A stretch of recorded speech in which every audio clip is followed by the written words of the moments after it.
Hey everybody, it's your boy Chili Gorilla, aka the Chill Gorilla. Um, yeah, again another cell phone upload. Sorry, I'm still gonna be a couple weeks until I can get a camera and the whole rig going. It's slow going. This I really did release this channel prematurely, but there's just so much stuff I want to talk about, and I know I'm not. I say that and then I'm not really releasing videos in very quick succession, but there's a lot of other stuff going on too. So please just bear with me. But yeah, there's just so much stuff that I really want to talk about and get out there before I completely forget it. So here we are with another crappy cell phone upload. Anyway, so I just watched Hillary Clinton's recent anti-alternative right speech. Uh, oh, side note here, yeah, this is going to be a political channel. There's going to be a lot of political discussions. It's just something I take seriously and I'm passionate about. But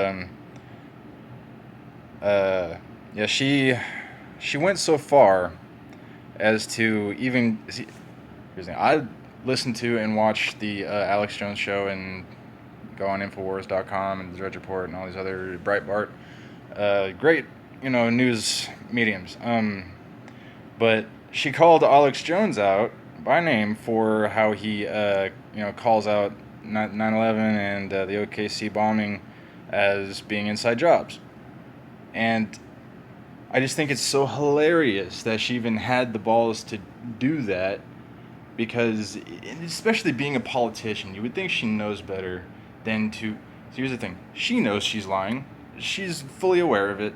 She's not an idiot. We want to. We all talk like politicians are so stupid all the time. They're not stupid. How do you think they got that far if they're so stupid? They didn't. You got to be very smart, very clever, very sly, very sneaky, slippery. All this shit. You know. This isn't news though, but the problem that she should know better that she's just given herself is you don't call out somebody that you know knows the truth and that you know is willing to spread the truth when you yourself and you know that you are lying, you are wrong, and that the truth always wins over lies.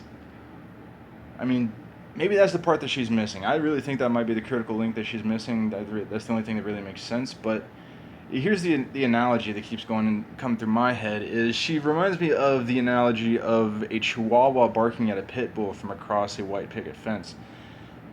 But it's gone.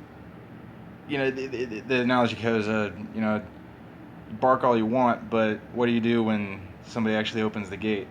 But she's gone beyond that, where the gate's already been opened, and the pit bull staring the chihuahua in the fucking face and saying, "All right, bark." And she's the chihuahua that actually has the gall and/or stupidity to continue to bark. You can think that you're 10 foot tall and bulletproof all you want. It doesn't make you 10 foot tall and bulletproof. You're about to get your fucking head bit off, but it's going to be so hilarious to watch. So it's really kind of funny that, there's not really a necessity to speak the truth because she's defeating herself. It's a self defeating mentality, self defeating process, self defeating. Just she's a self defeated. She's already sabotage yourself. Donald Trump didn't even need to do anything. Alex Jones didn't even need to do anything. The people don't need to say a damn word. Just watch her set herself on fire. That's all we really need to do. But the the urgency to actually take action comes from just the little amount of time we have left before these people, not just Hillary Clinton, do something very drastic and very uh, disastrous and very stupid.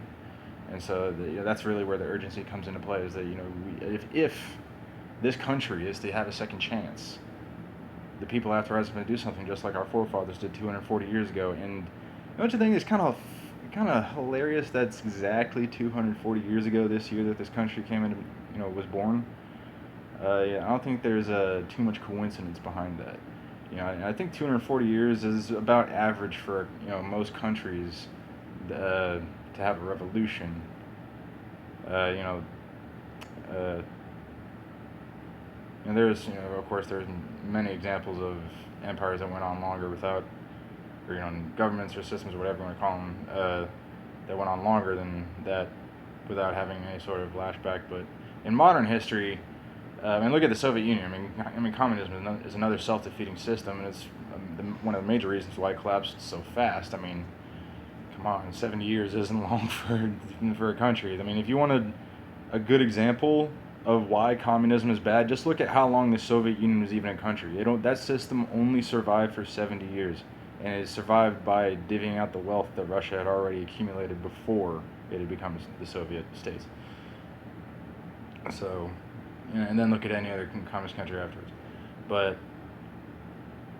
I mean, that's really the only thing I wanted to say in this video, and the only point I wanted to make is that Hillary shot herself in the foot the other day, and it's funny. That's really it. So, thank you for taking the time to watch this whole video. If you've made it all the way to the end, don't forget to like and subscribe, and see you later.